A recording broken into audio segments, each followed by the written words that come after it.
And now, a faith moment with Monique.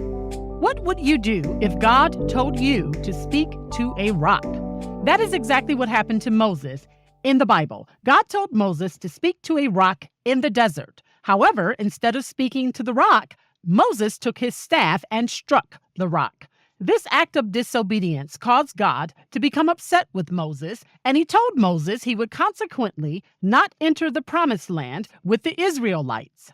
The takeaway here is when we go our own way and override God's plan or instructions, we risk missing out on our destiny and the blessings God has for us.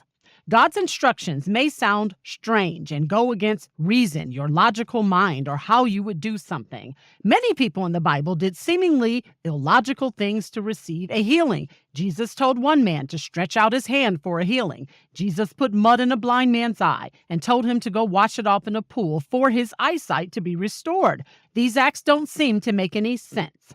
But remember, God's ways aren't our ways, and his thoughts are higher than ours. He knows what it takes for our deliverance or healing to manifest because he knows the end of our lives from the beginning. And just like we are told to not add or take away anything from the Bible, we shouldn't alter any commands given to us by God.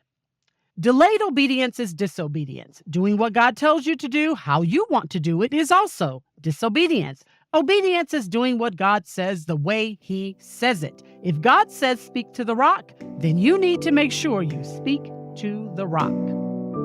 This has been a faith moment with Monique.